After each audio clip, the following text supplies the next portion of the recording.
Hello everyone, this is Dr. Manish Patel and you are watching my channel Let's Dissect Anatomy, in which currently we are discussing the cardiovascular system. So if you are watching this video right now, go and watch the part 1 video first, then watch this one so that you can understand the topic in a better way. Okay, so without any delay, let's start the part 2 of cardiovascular system. Anastomosis, very important 5-mark short note, very short and sweet short note. First of all, the definition of anastomosis: pre and post capillary communications of neighboring blood vessels is called anastomosis. आजू बाजू की दो blood vessels एक दूसरे के साथ communicate हो जाती हैं और जो नेटवर्क बनाती है, कम्युनिकेशन बनाती है, that is called anastomosis. Very simple. And circulation of blood which occurs through this anastomosis is called collateral circulation. तो ये जो नेटवर्क बना एक दूसरे के साथ कम्युनिकेट होने के बाद, उसमें से जो ब्लड का सर्कुलेशन होता है, that circulation is called collateral circulations. Anastomosis mainly 3 types के होते हैं. आर्टेरियल एनास्टोमोसिस मीन्स 2 आर्टरी के बीच में, विनस एनास्टोमोसिस मीन्स 2 वेन्स के बीच में, और थर्ड वन इज आर्टरी और वेन के बीच में, that is the AV anastomosis or shunt. Here you can see the diagram of the anastomosis, where you can see these vessels communicates with each other to form the network which is called anastomosis. Here this vessels supplies this part of the organ, this vessel supplies the middle part of the organ, and this vessel supplies the left side of the organ. Apart from supplying them, they communicate with each other also, and by this way they form the anastomosis. Here is the arterial anastomosis. As the name suggests, it is the communication between arteries and branches of the arteries. You can see from the picture, this is the ulnar artery, this is the radial artery, and they communicate with each other like this and forming the loop. Here they provide the alternate route for the blood to reach the tissue in case if there is a compression or blockage of vessel. अभी ये picture में देखो कि ये जो radial artery है वो thumb को और lateral half of index finger को सप्लाई करती है मेनली, और ये जो अल्नर आर्टरी है वो ये तीनों फिंगर प्लस इंडेक्स फिंगर के लेटरल हाफ को सप्लाई करती है. You can see this is supplied by radial artery, this part is supplied by ulnar artery.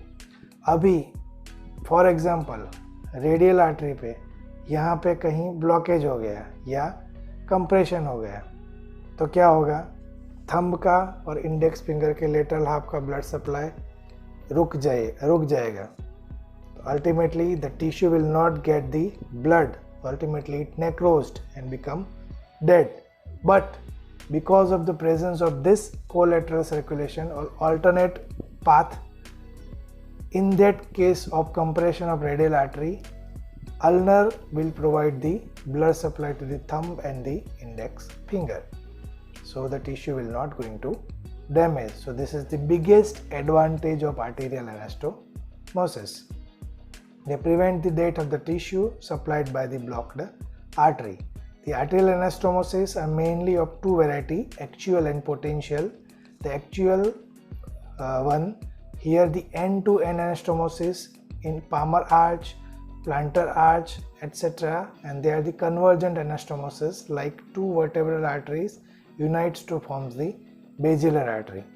तो जो पाम में है, ऐसे मैंने दिखाया अभी जो डायग्राम में, रेडियल और अल्नर आर्टरी मिलके एक आर्च बनाती है. सेम वे फुट में भी एक प्लांटर आर्च बनती है. उस टाइप का एनास्टोमोसिस हो तो they are the example of actual anastomosis. और एक जो है दोनों वर्टेब्रल आर्टरी यहाँ पे जाके बेस ऑफ द ब्रेन में ऐसे एक आर्च बना देती है, फिर उसमें से एक आर्टरी निकलती है, that is the basilar artery. It is the example of actual convergent anastomosis. और पोटेंशियल है, it occurs between the terminal arteries. End arteries, this is the another very important short note.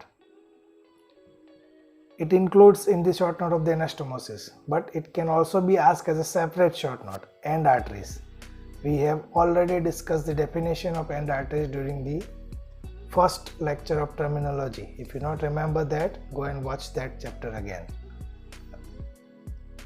Definition: arteries which do not anastomose with the neighboring arteries at pre-capillary level.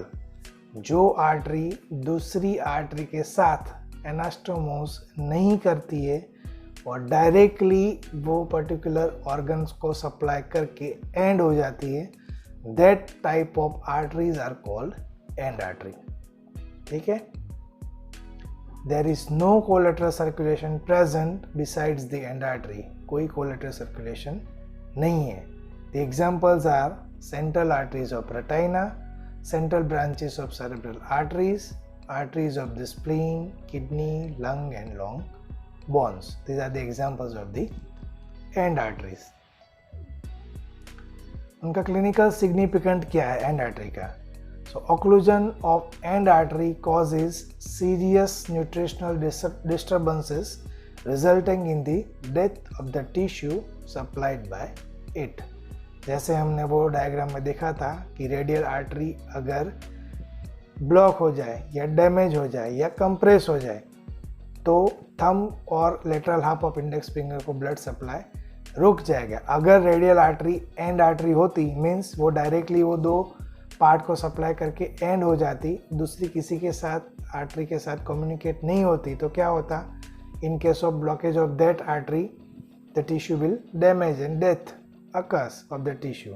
But उसमें collateral circulation means anastomosis present था, तो ulnar artery उसको alternate blood supply provide करती थी. But and arteries में ऐसा कुछ नहीं होता है, तो उसमें टिश्यू की डेथ हो जाती है. For example, occlusion of the central artery of retina result in blindness. Retina की सेंट्रल आर्टरी का अगर ऑक्लूजन हो गया तो फिर ब्लड सप्लाई पूरा रेटिना का स्टॉप हो जाता है और रेटिना पूरा टिश्यू डेथ हो जाता है और अल्टीमेटली ब्लाइंडनेस हो जाती है. The results are severe because the blood flow to that region is completely stopped since there is no collateral circulation.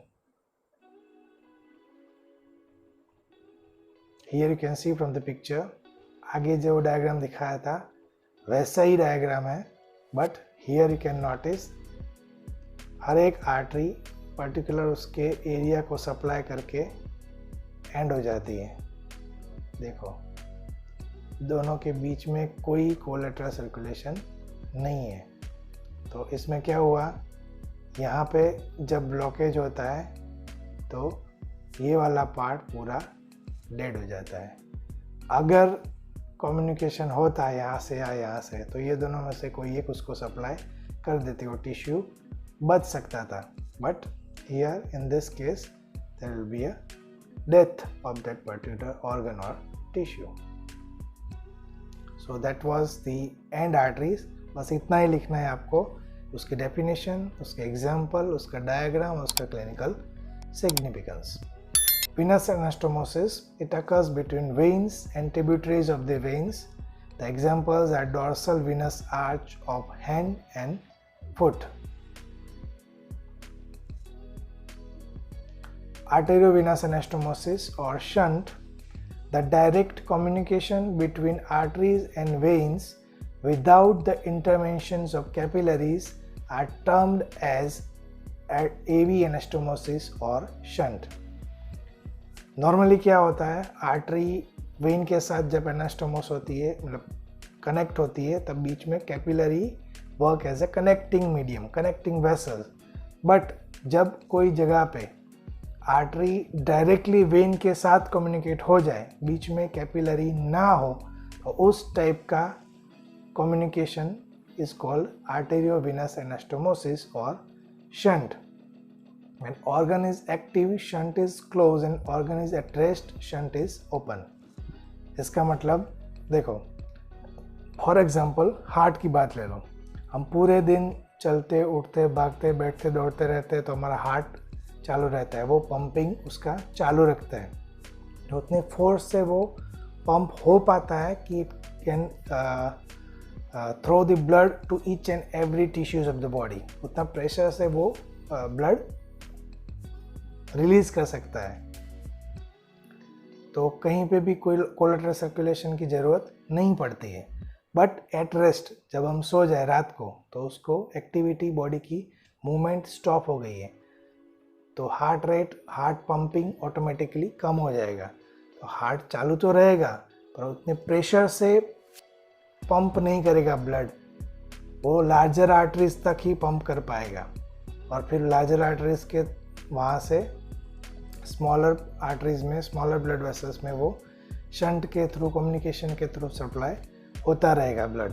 Okay, सो जब ऑर्गन रेस्ट में है तब शंट ओपन रहते हैं to reach the smaller tissues, smaller vessels.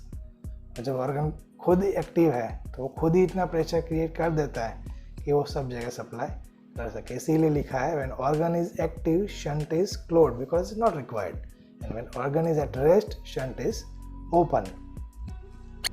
अब convince हो गए या मैं और बोलूं? So here you can see from the picture, this is the closed shunt, this is the open shunt. Sites where the simple type of shunt is present, it is the skin of the nose, lip, tongue and ear, while specialized type of shunts are present over the digital pads of the skin, nail bed, thyroid gland, etc. The function of this shunt is to regulate the regional blood flow, the temperature and blood pressure. So that's it about the anastomosis: arterial anastomosis, venous anastomosis and AV anastomosis, where you have to write the end arteries also.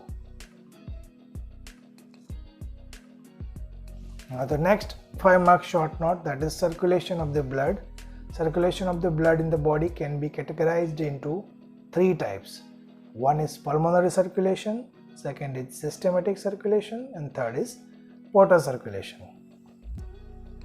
Pulmonary circulation, as you all know, from the deoxygenated blood from the right atrium goes to the right ventricle.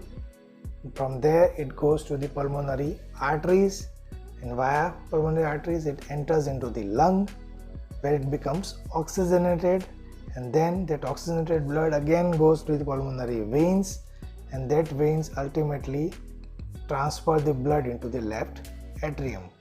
So this pathway, it is called pulmonary circulation. The second one is systematic circulation. Here it consists of the blood vessels that extends to and from the blood from the heart, which delivers the oxygen and nutrients to the body tissues and pick up the CO2 and waste products.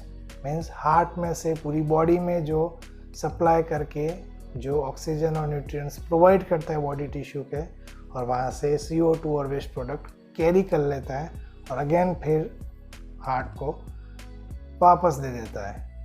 That is the systematic circulation. Here the oxygenated blood from left atrium goes to the left ventricle. Left ventricle में से फिर aorta और उसके branches में होके फिर पूरी body में circulate करेगा. That is the systematic circulation.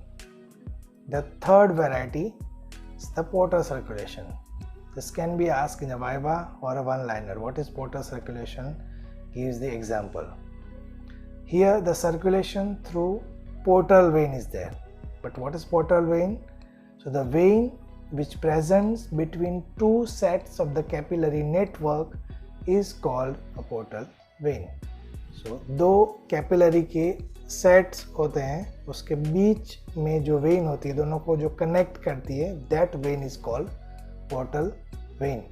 It carries the blood from one location in the body to the another location without passing through heart.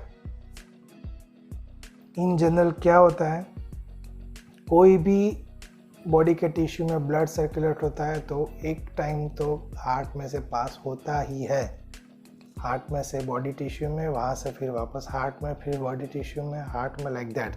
तो हार्ट इज़ ऑलवेज देयर.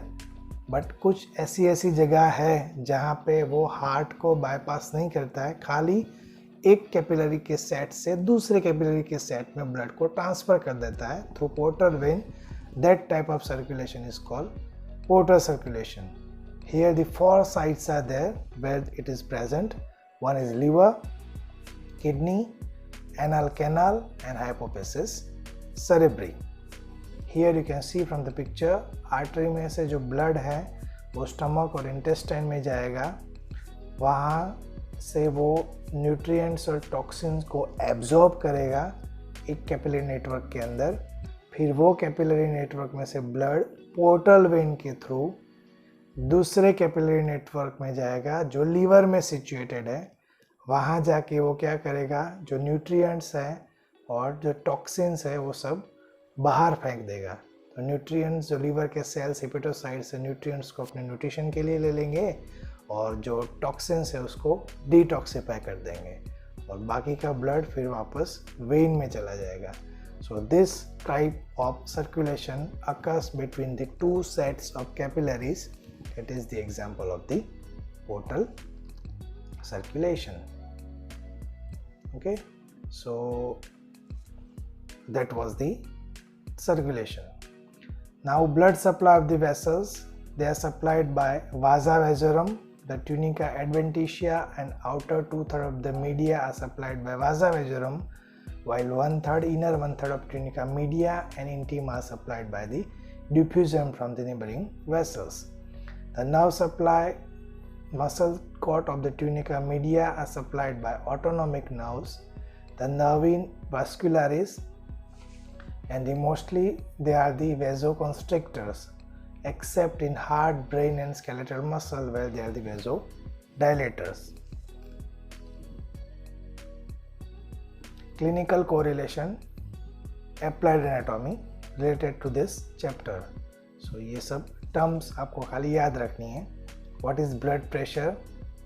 तो arterial pressure exerted by the blood onto the arterial walls. Blood के द्वारा जो arteries की wall पे exert होता है pressure उसको blood pressure बोलते हैं. Hemorrhage or bleeding, rupture of that particular blood vessel is called hemorrhage or bleeding. जब venous hemorrhage होता है, vein का rupture होता है तो oozing of blood होता है, slow and continuous. While arterial hemorrhage, spurting of blood, पूरा fast and continuous blood spurting होता है. Arteriosclerosis means stiffness of the arteries. Artery की wall जब ठीक हो जाए, stiff हो जाए और उसका lumen narrow हो जाए, that is called arteriosclerosis. Arteritis means inflammation of the arteries and phlebitis means inflammation of the veins. Aneurysm means dilatation or swelling of the blood vessels. It is called aneurysm. Angina pectoris means narrowing of the coronary arteries. Coronary arteries are the arteries which supplies the heart.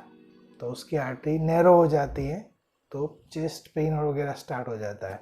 It is called angina pectoris. और जब वो totally block हो जाए तो उसको बोलते हैं myocardial infraction और heart attack. Okay, so this is just a revision how this system works. Elastic artery में से ब्लड मस्कुलर आर्टरी में जाता है, मस्कुलर में से आर्टेरियोल में, कंटिन्यूस और फेनेस्ट्रेटेड कैपिलरीज में, फिर वेन्यूल्स में, फिर मीडियम साइज वेन में, फिर लार्जर साइज वेन में और अल्टीमेटली फिर अगेन हार्ट में वापस.